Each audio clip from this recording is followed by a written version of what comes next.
Okay, my friends, welcome to another episode of ChristianPodcast.com. I'm Beto. I'm here with my wife, Millie, and some super special guests, Violet and Olga. They have a new movie they're promoting based on their life. Yeah. So that's so true cool. Story. You usually hear of based on a true story. So we're talking with the people that the story is based on today. And that's awesome. That's Violet and Olga. The movie is called Between Borders, and it's about a family that comes to the United States as refugees from Azerbaijan, right? And there's kind of like a conflict, and maybe you can shed some light on why that conflict happened, because it is pretty confusing as a Mexican and a guy that has never been on the other side of the ocean. It's like, wow, those things were happening and why. And so we'll probably tackle a few of those questions. But welcome to the show, Violet and Olga. How are you today? Thank you, Beto and Millie, for having us. We're great. We're doing great. Absolutely great. So Happy New Year, by the way. Happy New Year. As we're recording this, today is January 1st. That's so cool, right? Okay. Well, so start the new year. Yeah. To be here with you guys. That's cool. Yeah. Okay. So the first question is how did you get to have a movie about your life? And especially, having Elizabeth Tabish, who's now super world famous because of her role in The Chosen as Mary Magdalene.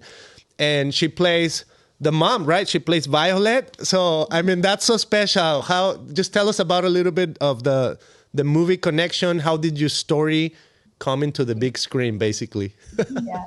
You have to do that one because you were approached. You and Dad were approached. Yeah. Do you want to talk who they were? Well, God still performs miracles, right? Yeah. So I consider this to be one of his miracles that have been so evident in our life. So to make, I've been always told by many people who listen to my stories, you just need to write a book.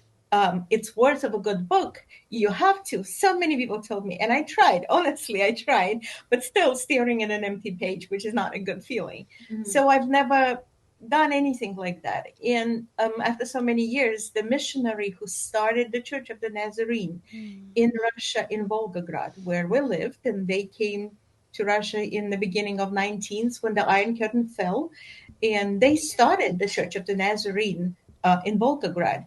And it will take too much time to explain how all the details got together, so we started attending the church.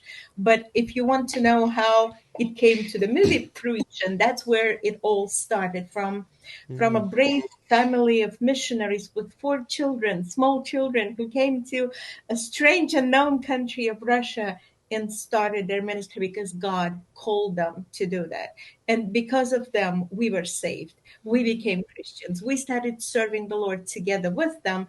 And because they were with us all those 8 years of ministry in Volgograd, and of course they knew our stories, they knew that we were already refugees from Azerbaijan. We had a piece of paper given to us in Armenia, in Yerevan, actually, officially recognizing the fact that we're a family of refugees.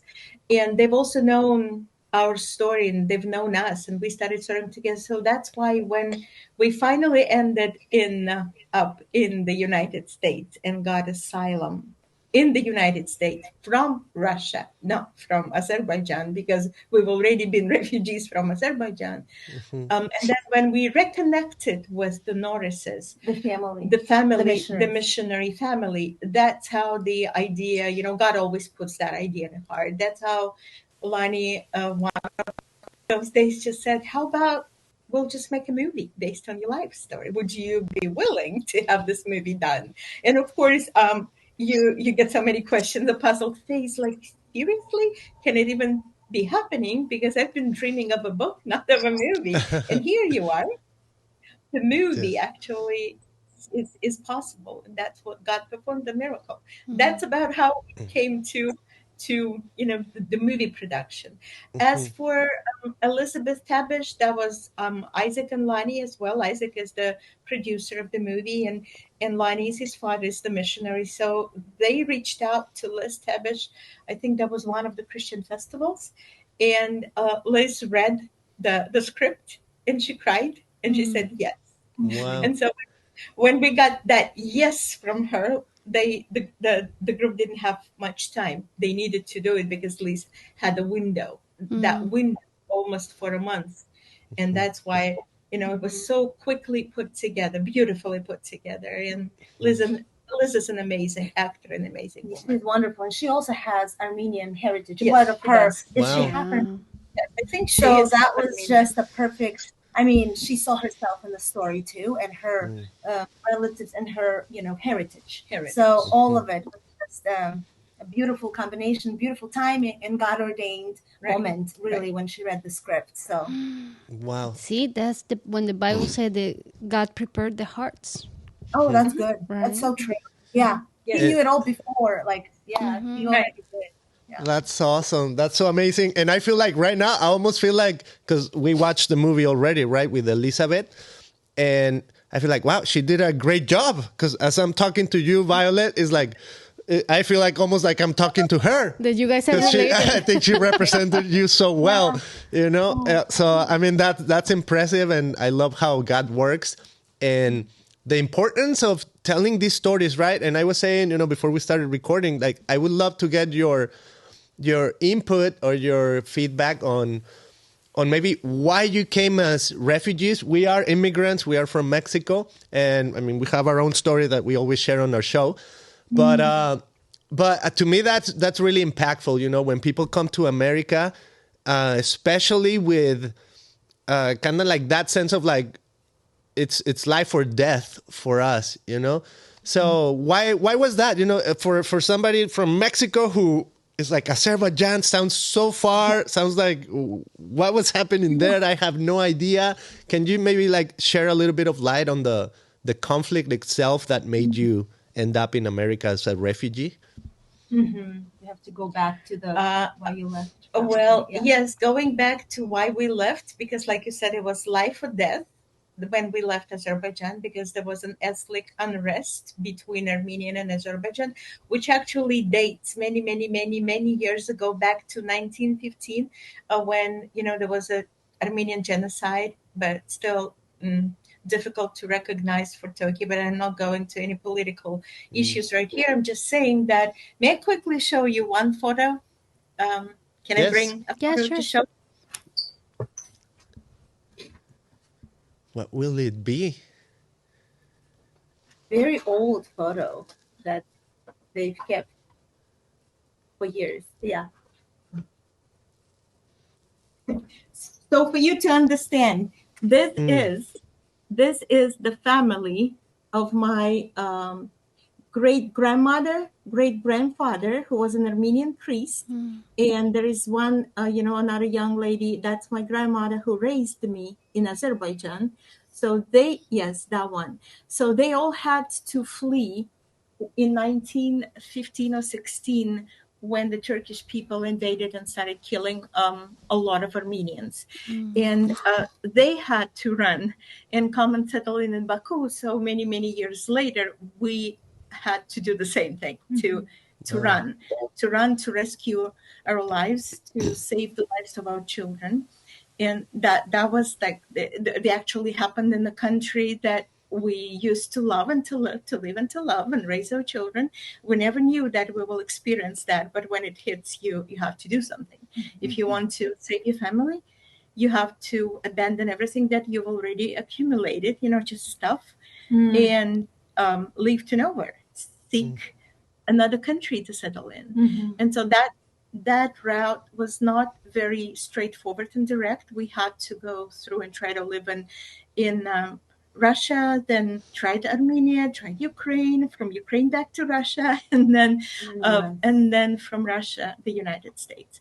And when you're saying why the United States, because all these years of wandering and tribulations and hardships, you're thinking, is there any country on this planet that will allow you to be yourself, that will not question you? What is your ethnicity and why do you wear dark hair, dark eyes, and your skin is not exactly white, and will discriminate you based on your ethnicity? So the more you think about it, the more you believe that God, especially we've got to know God, will lead you to that refuge place, which for us has become the United States, because we truly believe that it's possible. And so God helped that dream to come true. Wow. Yeah. Thank you for showing us a picture of your family. That's one of the things when I met Millie, like, I went over pictures of, when I was growing up and stuff like that.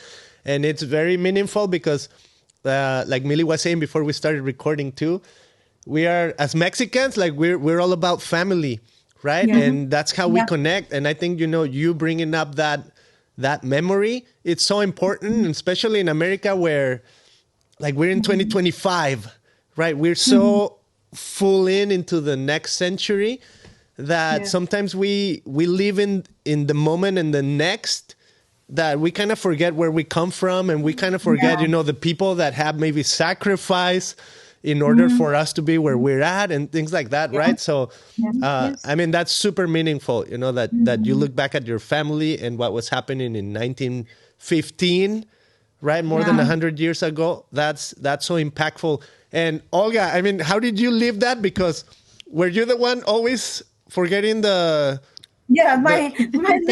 Well, the monkey? In the movie, it's the monkey. It's actually the doll, but in the movie, they made the monkey. But it's interesting because as you were talking about, being from Mexico and immigrants, I think there's a lot of similarities. The journeys might have been different, immigrants, refugees, but I think we all can connect on the same issue, that no matter where we are, we're not going to be quite home, right? We're always going to be like a third culture person, because we're home everywhere and we're home nowhere. And that sense of belonging, that this is my place, I don't know if I will have experienced it on this side of Earth.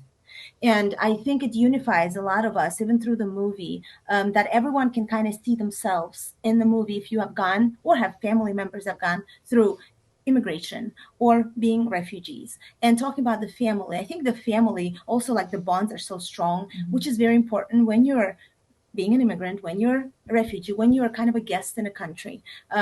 Family is your shelter. And a lot of times that's where you don't have to explain all of the background. They get you because they've been through it with you. And for me, that has been our family. We've been a unit, no matter where we were, no matter how difficult it was for us to be accepted by people around us, and no matter how much bullying happened for me as a child, going to all of those places, I knew that when I would come home, I'd be loved by my parents, and that was our unit. And so that only makes the family ties stronger. So I think a lot of ways we do kind of, we can find common ground, whether you're an immigrant or a refugee. This past summer, we sent our son Joseph, 15-year-old, he was 14, to Mexico for a month. Wow. And he born here in Newport Beach, right? He's an American, probably he's been in Mexico 4 times already, but this last time he spent more time. And I did it on purpose so they can discover their culture and where they come from, right? Because we speak Spanish at home, and we're around a lot of Mexican people right where we live. And my mother-in-law lives in front, and behind us, it's my sister-in-law. So we're strong Mexicans, right? We keep our traditions and culture. Yeah. And when he came back, he spent 2 days in bed crying, depressed. I never saw him. And he's like, Mommy, I don't know what to do with this pain in my heart. I am Mexican. I'm not American. I born here, but I'm Mexican. I belong there. And he's like, I don't know what to do because I feel like I'm stuck here. I can imagine how will be my life in Mexico. And I'm just thinking, oh my gosh, everything, because it is not easy to survive in this country when you don't have a social security number, you don't have the same privilege. Yeah. We can go, like right now, we sometimes we're scared to go places because we know there's some checkpoints, right? Yeah. So it's different. And people sees us different too, you know?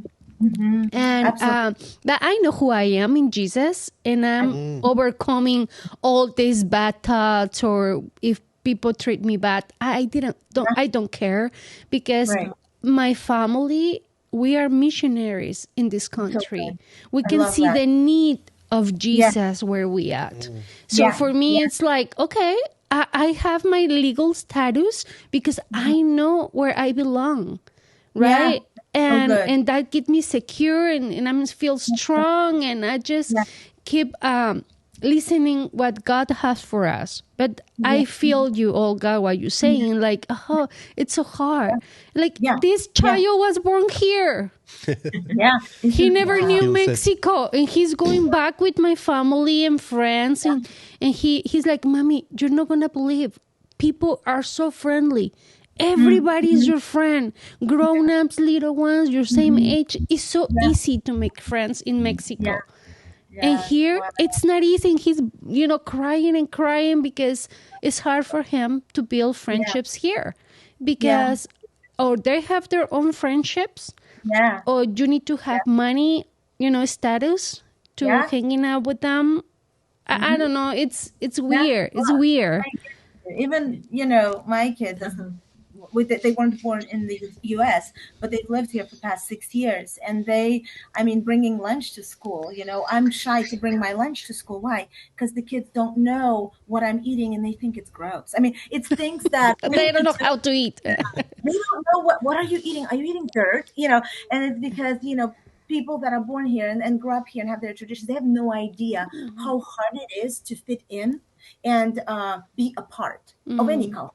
It's because you have to have this skill that you kind of take on upon yourself when you move. I have to be able to find common ground, and I have to fit in. And that's not something people that have lived here all their life and understand. So I do agree. It's tough. It's tough. But still a beautiful bubble where we live.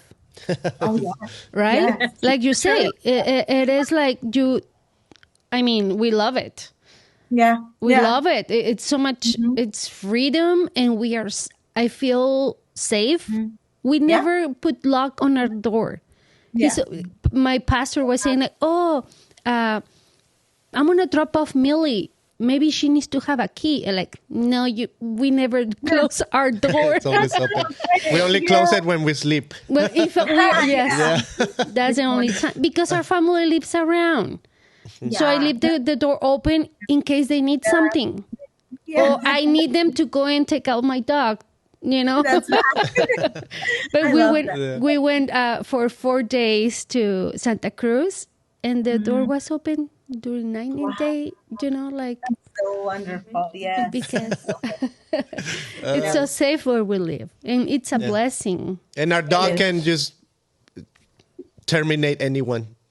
Not really. It's a little doggy, like poodle. So, Violet, I was just, spoiler alerts a little bit, or a lot. A lot of it. But I just love your determination. When you guys were on the court, and the lawyer came over, and I can give you this. But but take this offer. And for you to think like, oh no, you trying to send me back again. No, but that's where the faith comes and works. Oh, I was like so proud of you in that moment. That you say like, you don't even watch your husband. You're like, no, now? That's not an option. That's an Armenian power. Like, no. Now, by the way, that was 4.5 hours hearing in Washington in a courtroom.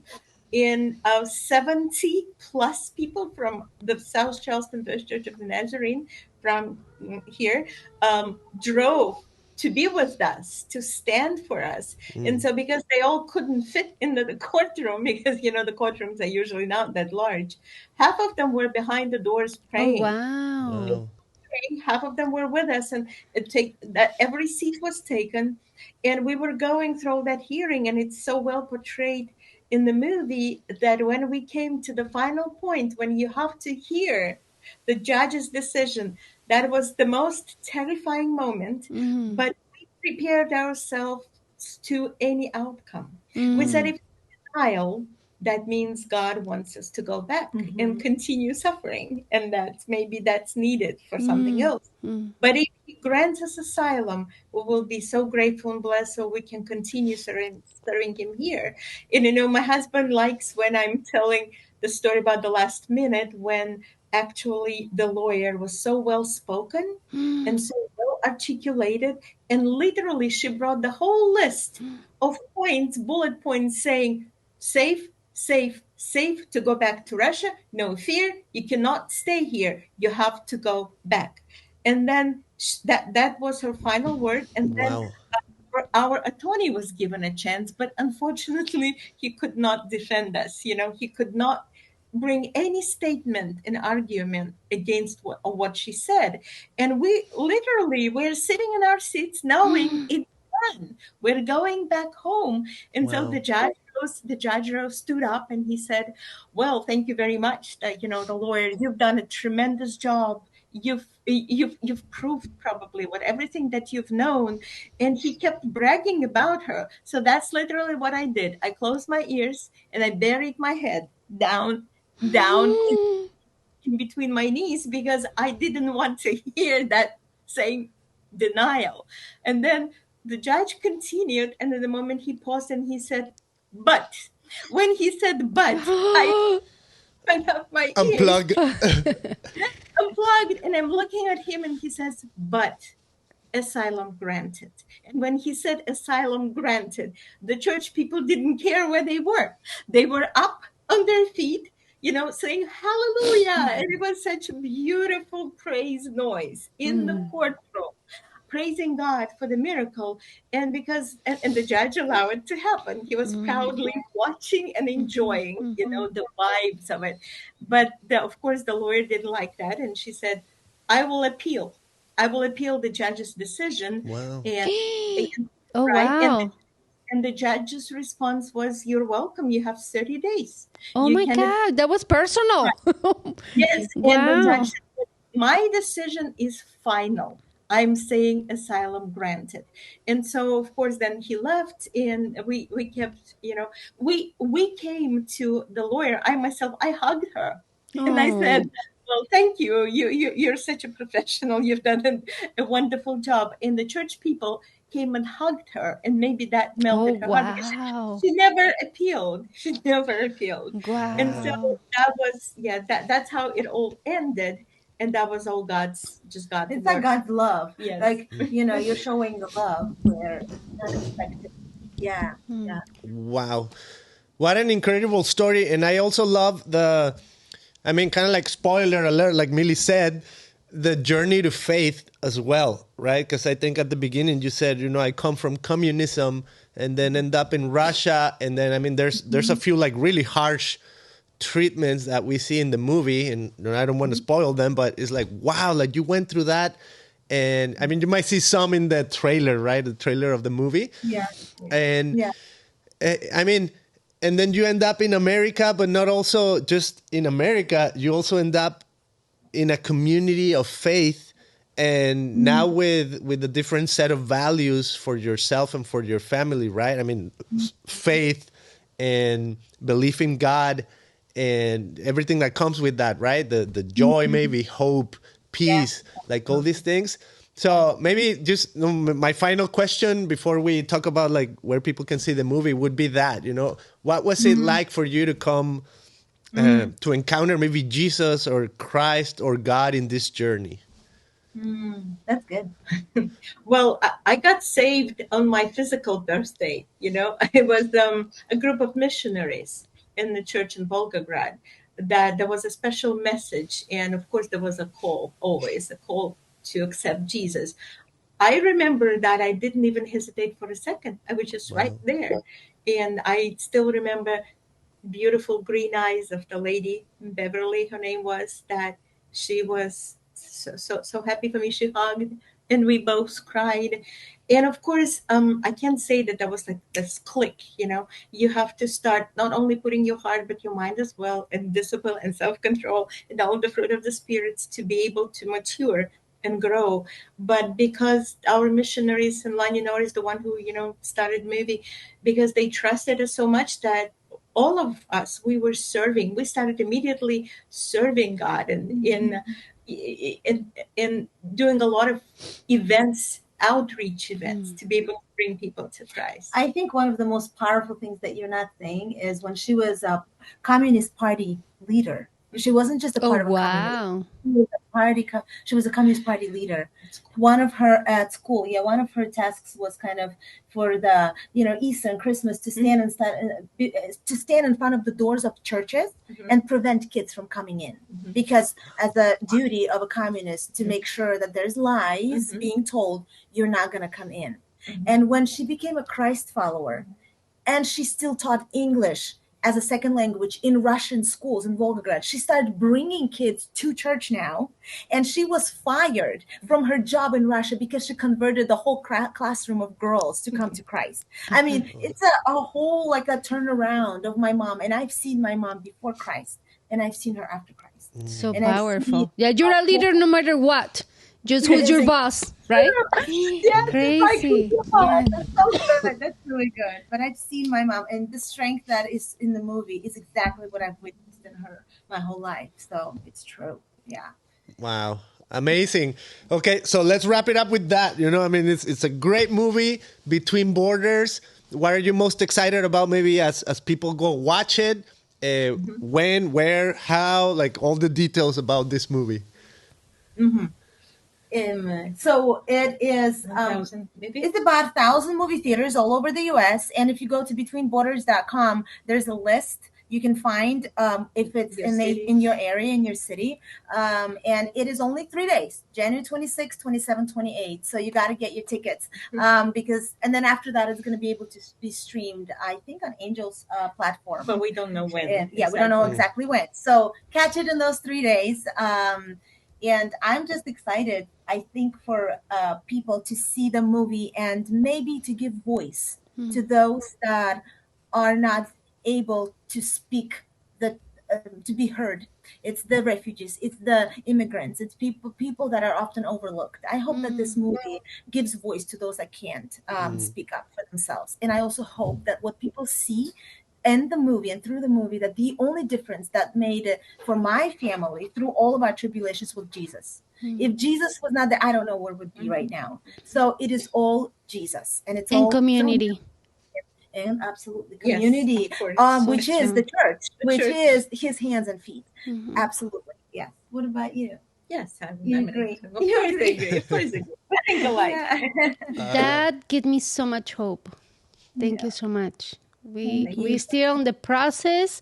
And in our case, they denied twice for just small things that they didn't like. And we're on our third case. Our church are sponsor us too. They've been paying a lot of money, and they always say, you know what, we're such a small church, and they're like, no, the money, it's not a problem. So they say yes. The last time we talked to a lawyer, he told me, and I found out that I'm not in the package. So it's only for him. So for me, the only way right now is to wait till my son turns 21, so he can put a petition, right? And but I know a God of miracles. He's the one who have the last word, and I'm just focused on who he is and what is he's doing through my life and through this podcast. And this morning, Beto and I, we were praying that, the darkness is out there, but we know that we're going to take control of all media. We want to proclaim and we want to declare the media is for Jesus, because I can believe that like pornography is number one business in the world, making a lot of money, and it's everything through media. So right now, in the name of Jesus Christ of Nazareth, this, your movie, this podcast, all Christian content is going to start, all the Reddit, all the crazy universe that we don't see, and it's going on right now with technology. we're declared that for Jesus too. That's so good. Amen. Thank you guys for what Amen. you do. Thank you. Thank you for your ministry. This is And so we will awesome. keep praying for you. Yeah. Thank you. Yes, you. yeah, you gave us a voice, with this movie. You're giving us a voice, like personally giving us a voice. Yeah. So thank you for doing that. Thank you for following Jesus and being faithful to him. And friends, thank you for watching. Like, subscribe, share this episode with a friend. Make sure you go and check out Between Borders in theaters and then on stream, and then just tell everybody about this movie. Go watch it with a bunch of people. All right, we'll see you guys on the next one. Thank you guys. You're so awesome. Thank Love you. you.